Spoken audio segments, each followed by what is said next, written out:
Benzedeira cura, isso todo mundo sabe.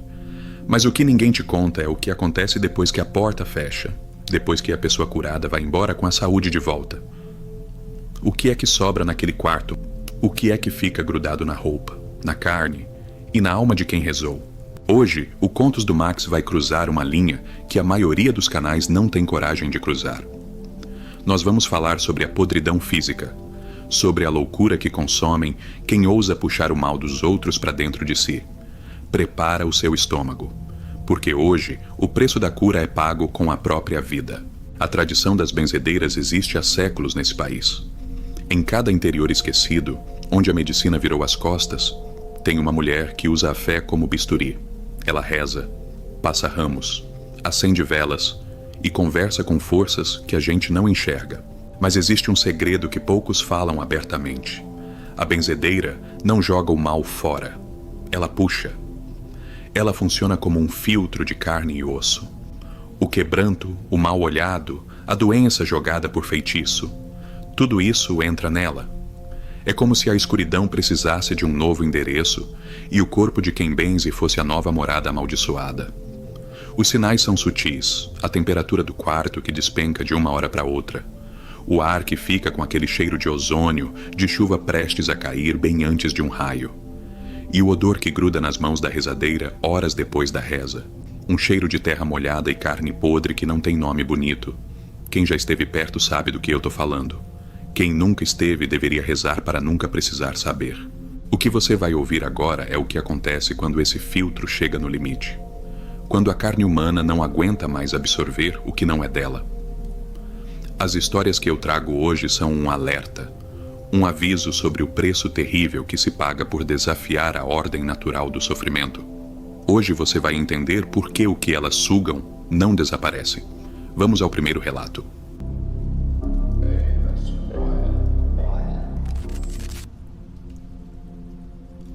Tem caridade que a gente faz nessa vida, Max, que não é paga com oração nem com muito obrigado, mas com o próprio couro que a gente carrega no corpo. Uma conta alta que o destino apresenta para quem mexe com o que tá quieto lá no fundo do mato. E eu mandei essa história para você porque eu precisava que alguém de fora da nossa família soubesse do peso que a gente carrega no peito. Faz tempo, aqui em casa todo mundo tentou tocar o barco e esquecer o que aconteceu. Mas a verdade é que esse tipo de desgraça não deixa a gente em paz. Não importa se você muda de cidade ou se o calendário vira as páginas. A lembrança volta igual bicho faminto no meio da madrugada. Meu nome é Marlene. Hoje eu tô com meus 40 e poucos anos, mas essa história aconteceu ali por volta de julho de 2019, num frio de rachar que só quem mora aqui pros lados do Paraná conhece bem. Aquele gelo que vem do chão e sobe pelas canelas da gente sem pedir licença pra ninguém, transformando a geada em cima do pasto num tapete branco e duro que parece vidro quebrado sob o pé. Minha tia Leide morava numa chácara lá nos Cafundós, uns 15 quilômetros de estrada. De terra batida para lá da cidade, um lugar que o vento encanava e fazia a porteira de madeira velha chiar de um jeito que parecia um choro de criança perdida no meio do capim, e a tia nunca foi mulher de luxo. Max, ela não tinha placa na frente do sítio, não tinha anúncio em rádio e muito menos cobrava um tostão de ninguém para fazer o que ela fazia de melhor. Ela rezava por puro dom de alma e por uma caridade que chegava a dar raiva na gente às vezes. O pessoal vinha de longe, encostava as caminhonetes empoeiradas lá no terreiro. Ela fazia o que tinha que fazer, no quartinho de oração. As pessoas saíam com o olho brilhando de alívio e iam embora. E a vida seguia aquele compasso de interior. Mas naquele julho, o negócio mudou de figura, quando um homem estranho apareceu na porteira, arrastando um pedaço de cabo de enxada que ele usava de bengala improvisada. Todo torto e suado, mesmo naquele frio de lascar. O sujeito disse que chamava Antônio, um coitado que vinha de uma cidade vizinha e que já tinha gastado o que não tinha com médico de hospital grande. O homem estava acabado, com a perna direita enfaixada num pano encardido, um trapo escuro e manchado de um líquido que eu não quero nem lembrar o cheiro, Max. E eu estava lá naquele dia ajudando a tia a dar uma geral no quintal, catando umas folhas de pinhão que o vento tinha derrubado, e vi quando ela parou de varrer e pregou o olho na perna daquele homem com uma expressão que eu nunca tinha visto no rosto dela. Uma mistura de dó com um pavor muito bem escondido lá no fundo das rugas da testa. Ela ficou estática uns bons segundos, parecendo que estava calculando o tamanho do buraco que ia cavar para si mesma. Mas como a caridade dela era maior que o juízo, ela deu um suspiro pesado, mandou o homem entrar e sentar no banquinho de madeira da cozinha enquanto ela ia preparar o café amargo e as ervas para começar o trabalho. Só que no momento que o Antônio botou o pé dentro de casa, as galinhas no terreiro começaram a fazer um estardalhaço, batendo asa e correndo para o mato, como se tivessem visto um gavião faminto descendo do céu. A tia Leide me proibiu de entrar no quarto de bênção. Ela sempre dizia que o que acontecia ali dentro era uma conversa entre ela e a natureza, e que curiosidade de sobrinha só servia para atrair má sorte. Então eu fiquei na cozinha lavando a louça com a água gelada da torneira, tentando ignorar os barulhos esquisitos que vinham de trás da porta de madeira. E eu ouvia um murmúrio constante, uma falação baixinha e sem fim que parecia uma colmeia de abelha vibrando dentro da parede da sala. E junto com esse barulho começou a sair por debaixo da porta um cheiro que me revirava as tripas. Max. Uma mistura de terra de cemitério molhada com alguma coisa que lembrava ferro enferrujado e carniça. O homem ficou hospedado lá por 3 noites seguidas. E em cada uma dessas madrugadas eu não conseguia pregar o olho. Eu me enfiava debaixo do cobertor de lã grossa, tentando abafar aquela reza que não parava nunca. Uma música monótona e triste que entrava no ouvido da gente e ficava zunindo lá dentro mesmo quando o ambiente ficava mudo de novo. Na manhã do 4º dia, eu vi o Antônio saindo pela porteira caminhando com as próprias pernas, sem cabo de enxada, sem mancar nenhum tiquinho, com a cara rosada de quem tinha acabado de ganhar na loteria. Mas quando eu olhei para minha tia Leide na varanda, o coração me deu um solavanco nas costelas, porque ela estava com a pele cinzenta, murcha, parecendo uma fruta que tinha passado tempo demais no sol e começou a secar por dentro. Eu cheguei perto dela e perguntei, quase num cochicho, se ela estava se sentindo bem, se precisava de um chá de hortelã ou de um descanso. E ela só me deu um jeito de olhar muito cansado e disse aquela frase que até hoje me faz perder o sono. Eu estou bem, Marlene, por enquanto. E aquela última palavra ficou flutuando no ar frio igual fumaça de cigarro de palha que não quer sumir. 7 dias depois daquele homem ir embora, rindo pra vida, eu recebi o telefonema da minha prima Roseli, lá pelas 3 da manhã. A voz dela estava toda quebrada no telefone, um choro entalado que mal deixava ela falar direito, dizendo que eu precisava correr pra chácara porque a tia tinha virado do avesso e ninguém sabia o que fazer. E quando eu encostei o carro na porteira, eu senti o golpe no nariz antes mesmo de desligar o motor. Aquele cheiro de terra molhada e podridão estava tomando conta do ar livre. Max, impregnado no mato, na terra, nas árvores, parecendo que a chácara inteira estava transpirando uma doença oculta que não tinha nome em livro de medicina nenhum. E o calor que fazia naquela madrugada era uma coisa bizarra. Para um mês de julho, parecia que a gente estava dentro de uma boca de forno aberta. Entrei na casa tropeçando nas minhas próprias pernas e vi a tia deitada na cama de casal, com o lençol dobrado na altura do joelho, e o que eu vi ali me deu uma náusea que eu tive que segurar com as 2 mãos na boca para não sujar o chão, a perna direita dela, no mesmíssimo lugar onde o Antônio tinha a ferida aberta, exibia uma mancha escura, um roxo quase preto do tamanho de uma mão aberta, com uma textura que parecia couro de cobra descascando, uma coisa lazarenta que parecia ter vida própria debaixo da pele dela. A Roseli já tinha chamado o médico da cidade, um rapaz novo que chegou lá todo engomado e cheio de termo difícil. Mas quando o coitado viu aquela mancha, ele perdeu a cor na mesma hora. A mão dele tremia tanto que ele não conseguia segurar os aparelhos direito. Ele falou em necrose, falou em infecção generalizada, falou que precisava levar a velha para o hospital, para amputar a perna urgente se quisesse salvar a vida dela. Mas a tia Leide, com uma calma que dava mais pavor que qualquer grito de dor, mandou ele ir embora, dizendo que aquilo não era serviço para ele, que aquela imundície não era dela, era apenas o que o outro tinha deixado para trás como pagamento. O médico tentou botar sentido na cabeça dela. Tentou dizer que a ciência resolvia, mas a tia simplesmente virou o rosto para a parede de tábua e não deu mais um pio enquanto o homem estava no quarto. Só depois que ele foi embora, bufando de raiva, é que ela me chamou pelo nome com uma voz que parecia vir de dentro de um poço fundo. E eu cheguei perto da cama. O cheiro de podre estava tão forte que eu lacrimejava.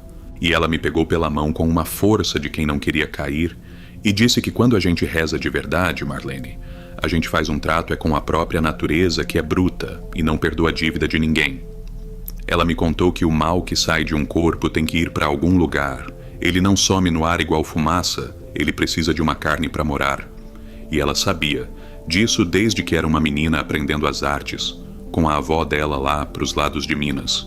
A velha disse que já tinha feito aquele trato de transferência mais de 300 vezes na vida, puxando a dor dos outros para si e depois despachando pro mato. Mas que dessa vez o que o Antônio carregava era uma carga pesada demais.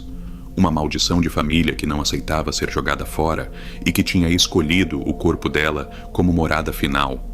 E ela aceitou o fardo de cabeça erguida para não deixar o coitado falecer, no meio da estrada de terra, igual um bicho sarnento. Nas 2 semanas que seguiram, eu vi a minha tia definhar na frente dos meus olhos. A tal da mancha roxa foi subindo pela coxa, escurecendo a carne e deixando a pele com um aspecto de madeira queimada, que esfarelava se a gente encostasse o dedo. A tia Leide sabia exatamente o que estava acontecendo e não deu um pingo de gemido.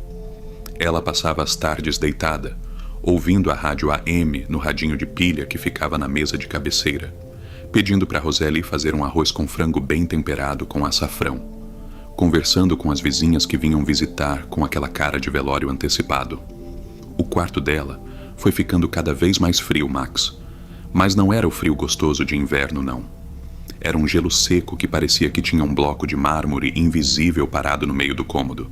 A gente colocava cobertor nela e a velha continuava com a pele gelada igual quem já partiu. E na última noite, a tia pediu pra gente deixar ela sozinha. Disse que precisava acertar as contas com quem estava cobrando a fatura. E a gente ficou lá fora, na varanda, sentadas naquelas cadeiras de fio de macarrão, olhando o breu do mato e escutando a quietude que estava tão pesada que chegava a doer os ouvidos da gente. A Roseli ficou com o ouvido colado na porta por um bom tempo e me contou depois, com os olhos vermelhos de tanto chorar, que ouvia a mãe rezando lá dentro. Mas não eram as rezas que a gente conhecia, os Pai Nosso e as Ave Maria de rotina. Era uma falação em outra língua, uns estalos com a língua, um jeito de conversar que parecia que ela estava negociando o preço de uma mercadoria muito valiosa com um vulto que estava sentado no pé da cama dela. Lá pelas 3 da madrugada, o murmúrio parou de vez, o radinho de pilha que estava ligado deu um chiado alto e parou de funcionar, e o cheiro de podridão que empesteava a chácara sumiu num sopro só, trocado por um perfume de flores de laranjeira tão doce que chegava a dar tontura na gente. E quando a Roseli teve coragem de abrir a porta do quarto, a tia Leide estava lá, esticadinha na cama, com as mãos cruzadas no peito e um leve sorriso no rosto, parecendo que estava dormindo o sono mais tranquilo do mundo. Mas o que deixou a gente de cabelo em pé e com o coração saindo pela boca não foi o falecimento dela, que a gente já esperava. Foi o que a gente viu quando puxou o lençol para ajeitar a finada para o caixão.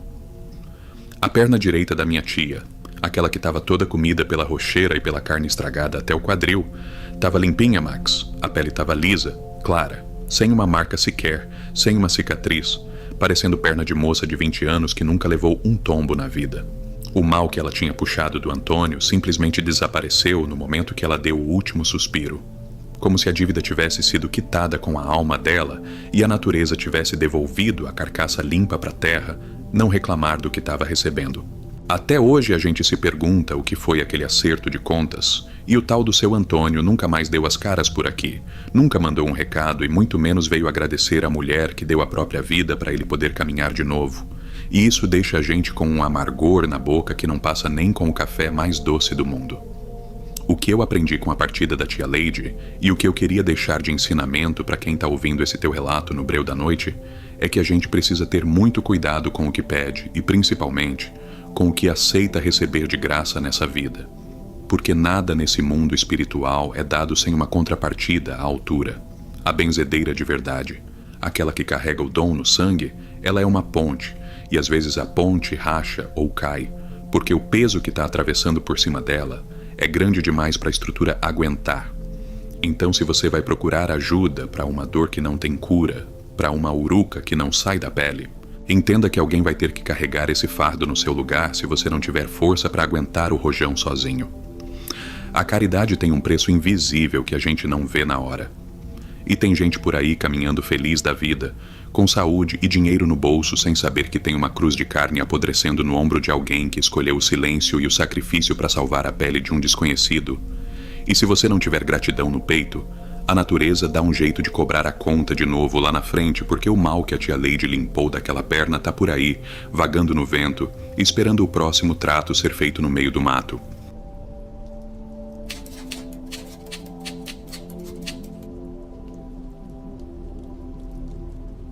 Ô Max, eu cheguei no seu canal por causa de um comentário que vi numa live de mistério. O pessoal falava que aqui o espaço era para aquelas coisas que a gente não tem como explicar com a boca, sabe? Coisa que a razão não alcança e a gente guarda no fundo do baú para não ser chamado de doido. Pois bem, eu resolvi botar para fora o que aconteceu com minha mãe, a dona Zulmira, lá pros lados de Santo Amaro da Purificação, no Recôncavo Baiano. Não é terapia não, viu? Eu já gastei um dinheiro preto com psicólogo. E essa gente de cidade grande não resolve o que eu vi com meus próprios olhos debaixo daquele teto de telha de barro.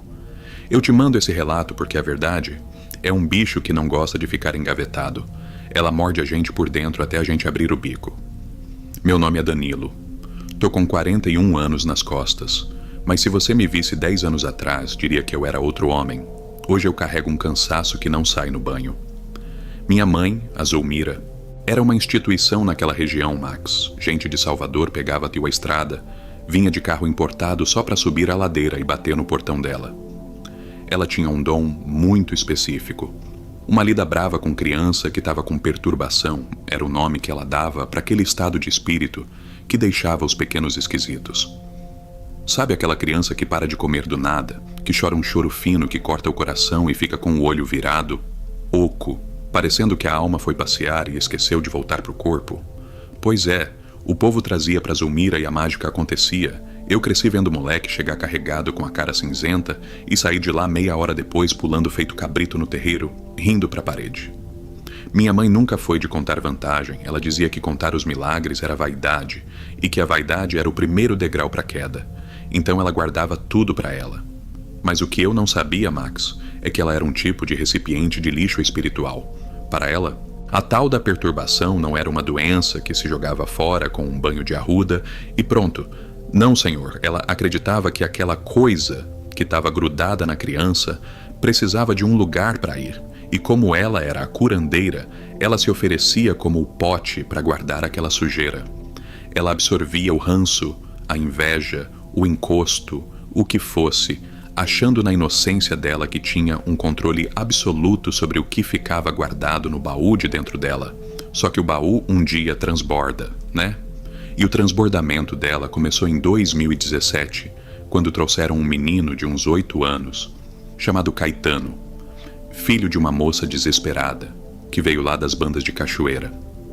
O guri estava no colo da mãe, mesmo sendo um moleque já bem crescidinho. E ele estava com uma quietude que me deu um arrepio na nuca assim que eu cruzei com ele no corredor. Não era aquela paz de criança comportada não, Max, era o vácuo. Parecia que você estava olhando para uma carcaça de gente que tinha sido chupada por dentro por algum bicho faminto.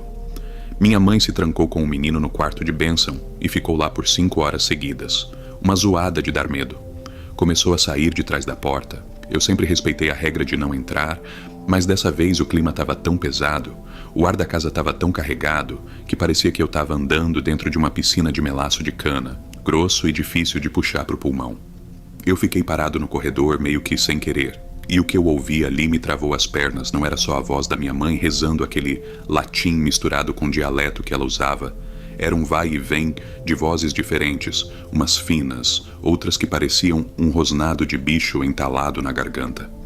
Em algum momento, uma voz muito mais grossa que a dela, uma voz que parecia que vinha do fundo de uma caverna úmida, soltou uma frase com uma cadência esquisita. As palavras eram em português, mas o jeito de falar era torto, como se a língua dentro daquela boca não fosse feita para falar a nossa fala, e o tom de deboche naquela voz me fez suar frio mesmo naquele calor de rachar do recôncavo. Quando a porta finalmente abriu, o tal do Caetano saiu correndo, vivo, com o brilho no olho de volta, gritando pela mãe como se tivesse acabado de acordar de um pesadelo, mas a Zulmira continuou lá dentro, escorada no batente da porta, com a mão direita apertando a parede com tanta força que os nós dos dedos estavam brancos, parecendo gesso. Eu perguntei se ela estava bem, se queria uma água de coco. e ela demorou uma eternidade para desviar o olhar do nada e me encarar. Ela me disse que aquele ali era forte demais, que o que estava no menino tinha raízes muito profundas. E naquela noite ela não quis saber de jantar. Ficou sentada na varanda olhando para o escuro do mato com um olhar de quem estava escutando alguma coisa que ninguém mais ouvia. 3 dias depois, eu acordei lá para as 2 da manhã com uma zoada na cozinha. Achei que era algum bicho que tinha entrado, um gambá ou coisa parecida. Mas quando eu cheguei lá, eu vi minha mãe em pé no meio do cômodo, de costas para mim, falando sozinha num tom muito agressivo. Só que não era a voz dela, Max. Era aquela mesma voz grossa e raivosa que eu ouvi pelo vão da porta. Do quarto de reza, ela gesticulava pro nada, brigando com uma sombra que só ela enxergava. E eu fiquei ali, parado igual uma estátua de sal, sem coragem de dar um passo para frente ou para trás. Quando ela virou o rosto para mim, ela estava acordada, o olho estava aberto, mas a voz continuou saindo da garganta dela por mais uns segundos, antes de parar de vez, como se o rádio tivesse sido desligado bruscamente.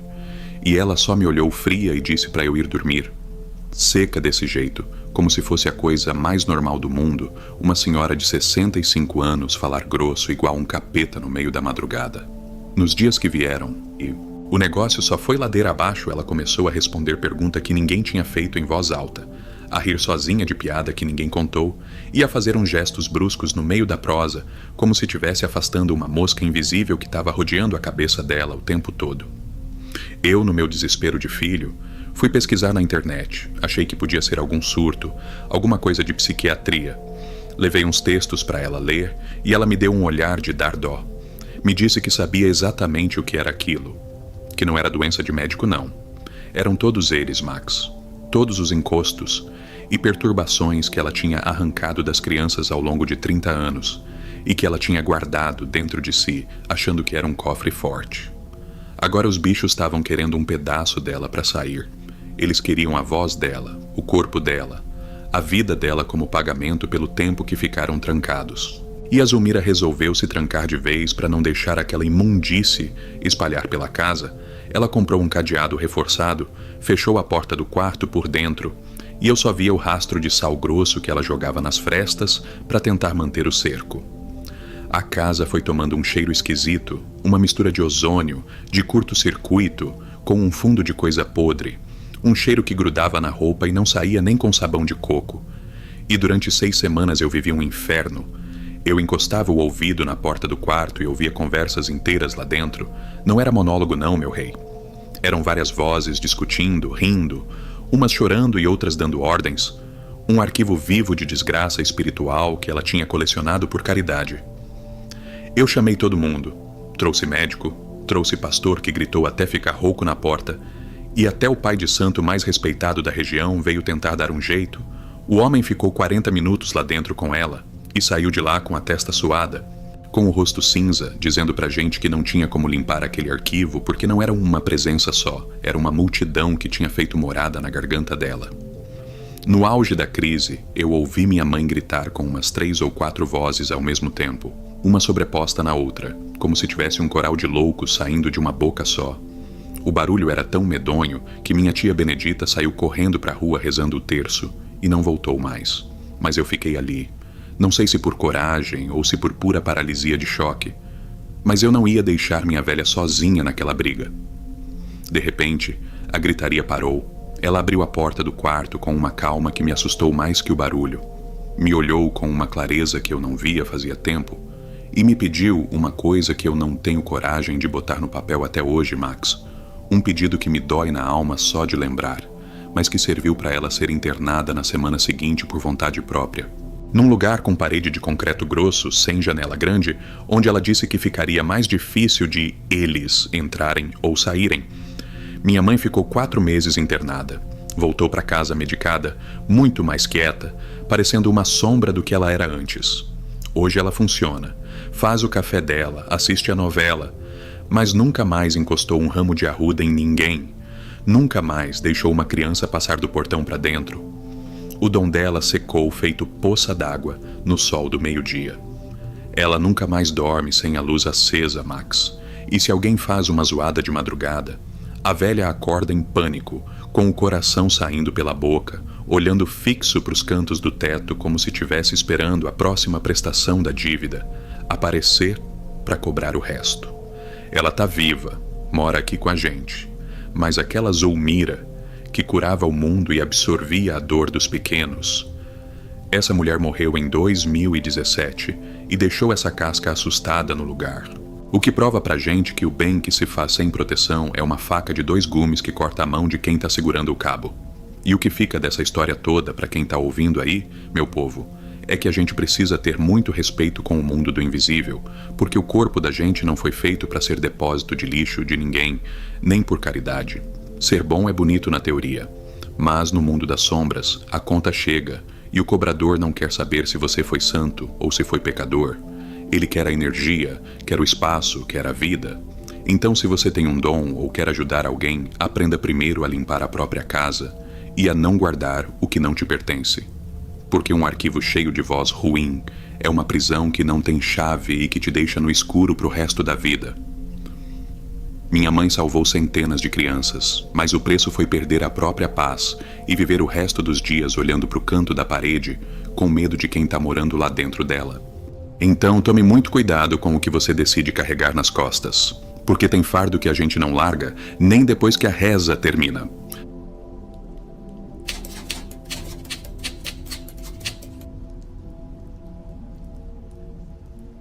Max, eu sou um sujeito de pouca conversa e de uma desconfiança que chega a ser pecado. Não sou de acreditar em visagem, em assombração de beira de estrada, e muito menos em história de pescador para boi dormir.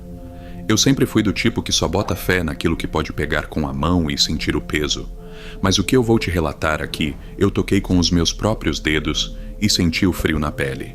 E mesmo assim, depois de tanto tempo, eu não tenho uma explicação que faça sentido dentro do juízo de um homem direito. Eu morei numa vila bem pequena, perdida nos cafundós do interior do Ceará, lá pras bandas do Cariri, um lugar onde o sol castiga a terra até ela rachar em 1000 pedaços e o vento só traz poeira e cheiro de mato seco.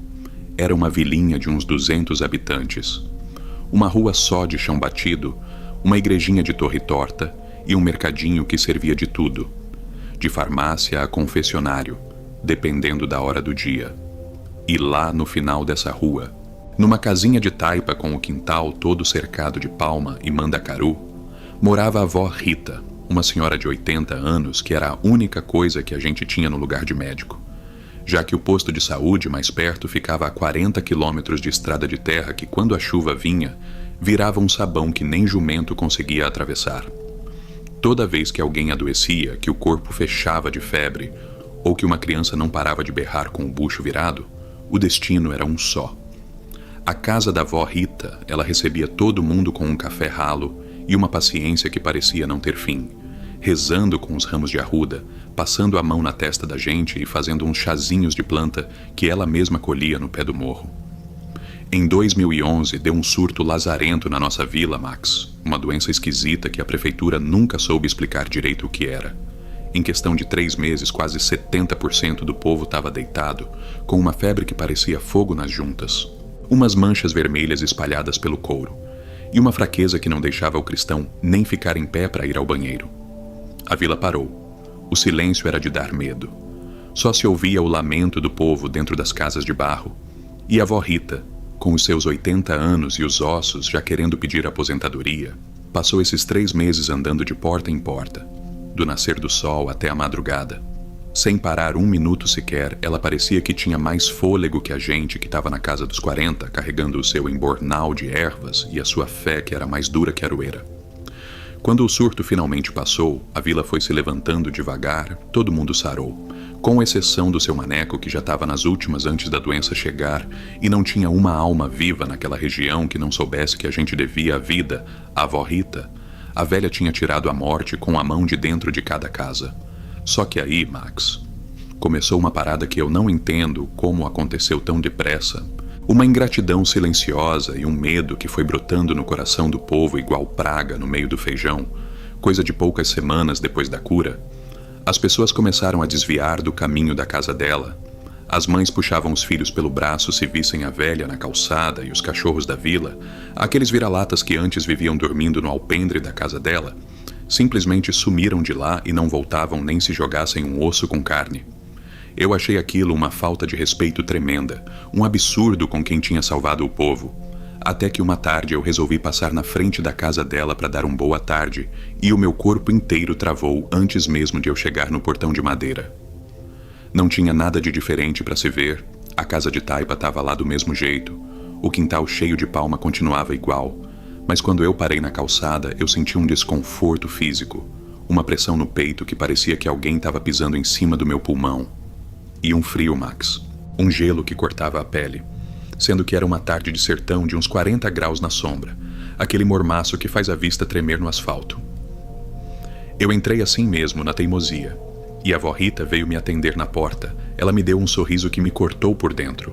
Um sorriso de quem está carregando um saco de cimento nas costas e sabe que não tem ninguém para ajudar a descarregar.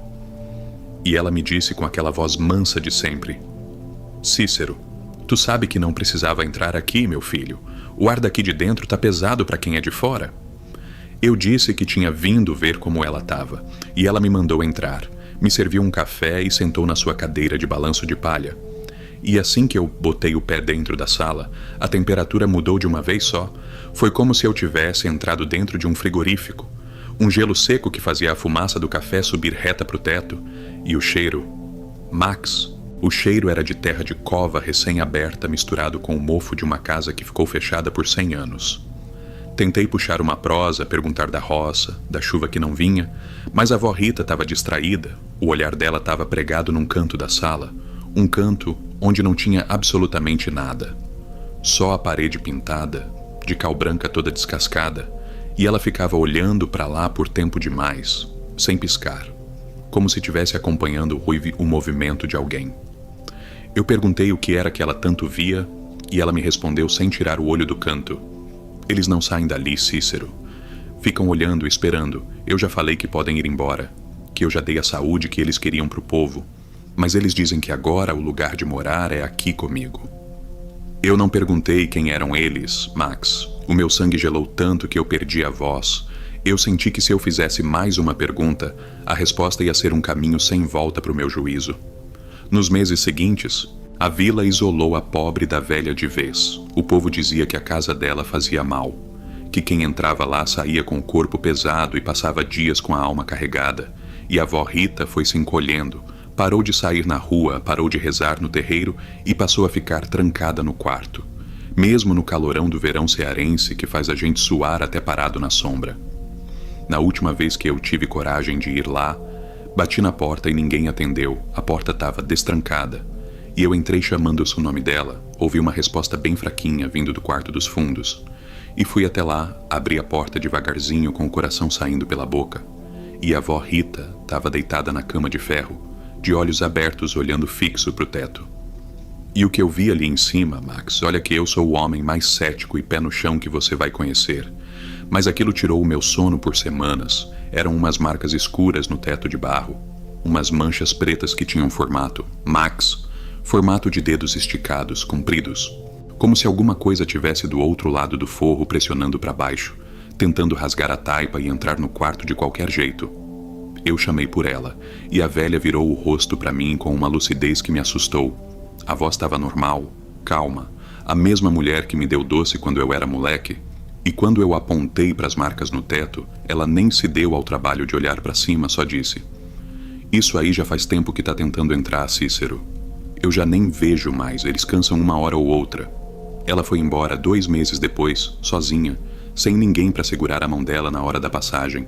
Foi o dono do mercadinho que estranhou o silêncio da casa e resolveu pular a janela, encontrando ela lá na cama, com as mãos cruzadas no peito, parecendo que tinha acabado de deitar para uma soneca depois do almoço, e resolveu não acordar mais. A prefeitura demoliu a casa dela no ano seguinte. Deram a desculpa de que a estrutura estava comprometida e que podia cair em cima de alguém, mas todo mundo na vila sabia a verdade, o pedreiro que foi fazer. A vistoria saiu correndo de lá antes de terminar o serviço. Disse que não entrava naquele quarto por dinheiro nenhum do mundo. Um sobrinho dela que veio de Fortaleza buscar o que sobrou das coisas me contou um detalhe que me arrepia até hoje. Quando eles abriram o quarto dela no meio do meio-dia, o termômetro do celular dele travou em 13 graus, max. 13 graus no meio do sertão, no pico do verão, sem ventilador e sem nada. O frio que a avó Rita carregou para salvar, a gente ficou impregnado no barro daquelas paredes até o último tijolo ser derrubado. Essa história me ensinou um bocado sobre a ingratidão do ser humano, Max, e sobre o preço que essas almas benditas pagam para livrar a gente da desgraça. O povo quer a cura, quer o milagre, quer se ver livre da dor. Mas no momento que a saúde volta, ninguém quer saber do resíduo que ficou para trás. Ninguém quer saber se a benzedeira ficou com o rastro da morte grudado no teto do quarto dela para poder salvar o filho de alguém. O ensinamento que fica é que a caridade pura é um negócio solitário demais. Quem se oferece para ser o escudo da comunidade acaba levando as flechadas sozinho no escuro. E se a gente não tiver o mínimo de gratidão e coragem para estar do lado de quem nos estendeu a mão na hora do aperto, a gente acaba sendo mais frio do que aquele quarto da avó Rita. Tome muito cuidado quando você for pedir um milagre, porque a conta sempre chega para alguém pagar. E às vezes quem paga é uma senhora de 80 anos que morre no gelo para você poder viver no calor do sol. E essa dívida de gratidão é a coisa mais pesada que um homem pode carregar para a cova.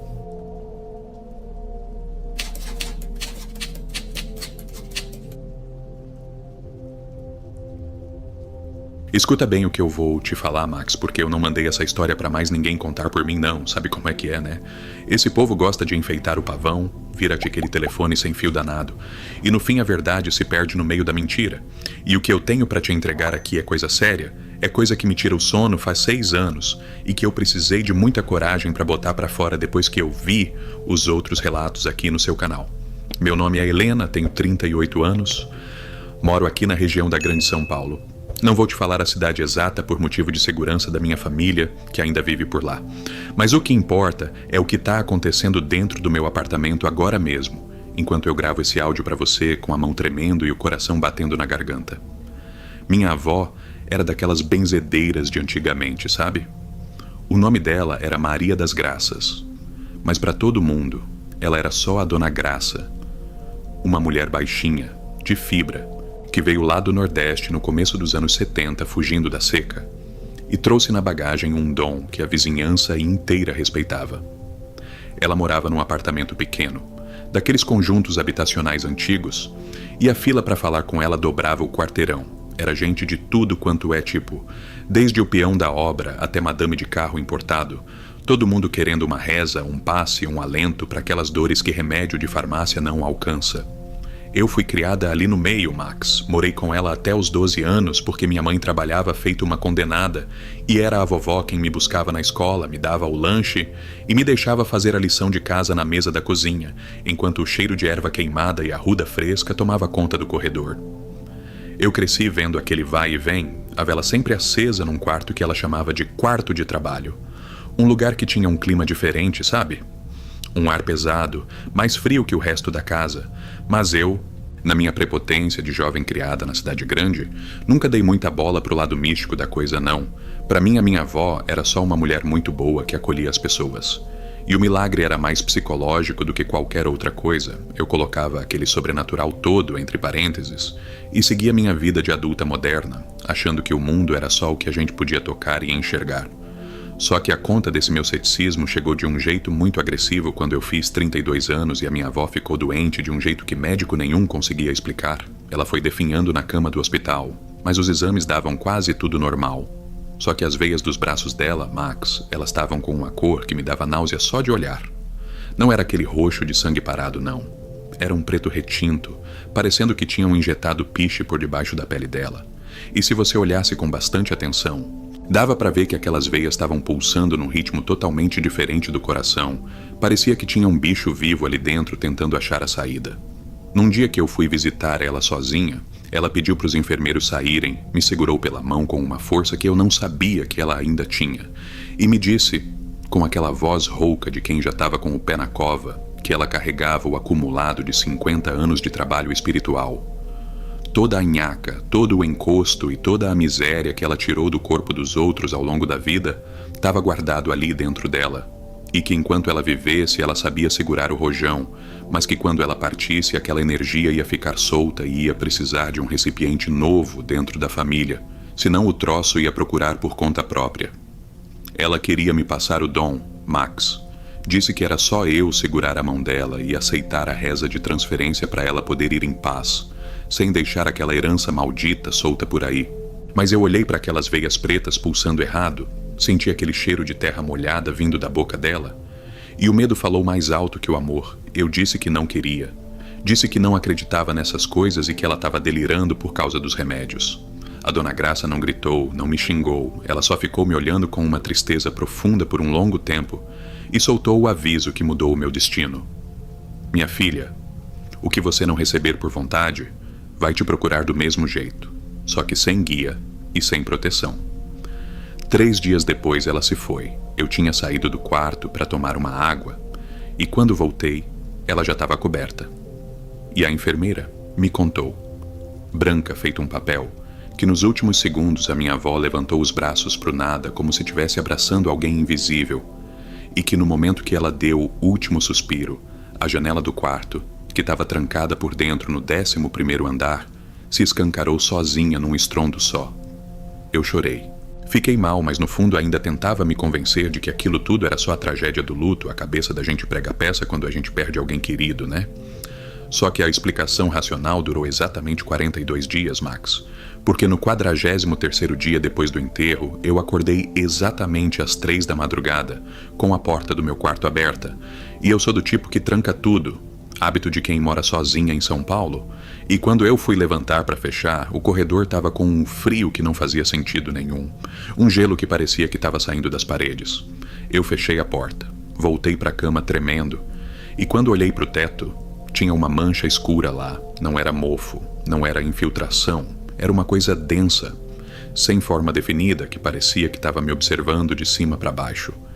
E desde aquela noite, Max, faz 6 anos que esse troço não me larga. Eu mudei de apartamento 4 vezes. Fugi de bairro, mudei de cidade.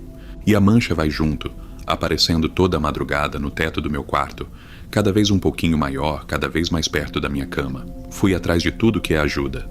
Sabe, falei com o pai de santo que disse que eu tinha um vínculo de sangue com uma entidade de alto grau. Falei com pastora que queria me exorcizar. Falei até com psicólogo que disse que era luto atípico, mas ninguém resolvia o frio e nem o vácuo que eu sentia no quarto. Até que uma benzedeira bem velhinha que eu achei lá pros lados de Pirituba me olhou e disse que a minha avó tinha sido irresponsável em não me preparar melhor. Porque o que ela deixou não foi um dom, foi um acumulado, uma energia de 50 anos de dor alheia que agora estava procurando um corpo para morar, já que eu era o parente mais próximo. Eu não ouvi a vovó quando ela avisou, e agora eu vivo nessa vigília constante. Toda madrugada às 3 eu desperto sem alarme. Fico com todas as luzes do apartamento acesas para a mancha não ficar tão densa, esperando o sol nascer para eu poder respirar de novo. Mas na semana passada o negócio subiu de nível. Max, eu ouvi uma voz no pé do meu ouvido, um murmúrio que não era de homem nem de mulher, chamando o nome da minha avó com uma intimidade que me fez perceber que aquele troço conhecia ela por dentro e por fora. A minha avó dizia que contar essas coisas era perigoso, que era tipo acender luz para chamar mariposa, mas eu não aguento mais carregar esse peso sozinha. Eu prefiro o perigo de falar do que o desespero de ser consumida em silêncio por essa herança que eu não pedi, mas que está grudada em mim como se fosse minha própria pele. Se tiver alguém aí do outro lado que já passou por algo parecido, que herdou uma dívida espiritual que não era sua, me fala, por favor, eu só quero saber se eu ainda sou humana ou se eu já virei a casca desse acumulado de 50 anos de sofrimento. Porque às vezes eu olho no espelho e parece que eu tô vendo as veias do meu braço querendo escurecer também. A lição que eu tiro disso tudo, e que eu deixo para você e para os seus ouvintes, é que a herança da gente não é só dinheiro no banco ou apartamento quitado, não, viu? Tem família que deixa um legado de sombra, uma conta de caridade que foi feita lá atrás e que precisa ser quitada por alguém do mesmo sangue. E se você nega o chamado por medo ou por descrença, o destino dá um jeito de te cobrar no escuro da madrugada, sem guia e sem proteção nenhuma. Não brinque com o que você não entende, e se um ancestral seu te oferecer um dom, pense 10 vezes antes de dizer não, porque o que você não aceita de mãos dadas pode acabar te pegando pelo pescoço quando você menos esperar.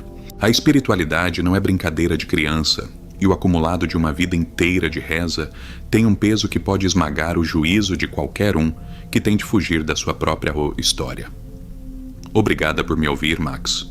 Espero que esse relato sirva de aviso, porque o frio aqui no meu quarto está começando a subir de novo e eu preciso ir lá acender as velas, antes que a mancha resolva descer do teto de vez.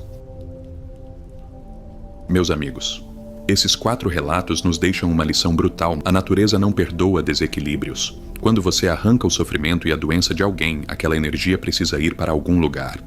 E quase sempre ela faz morada em quem ofereceu as mãos. A verdadeira dívida espiritual nunca é perdoada. Ela só muda de dono. Se você conhece alguma história de benzedeira, ou se já presenciou algo que a ciência não explica, deixe o seu relato nos comentários. Não esquece de se inscrever e deixar o like para fortalecer o canal. E se você acha que está protegido, clique no vídeo que está aparecendo aí na tela. Eu te vejo lá, se você tiver coragem.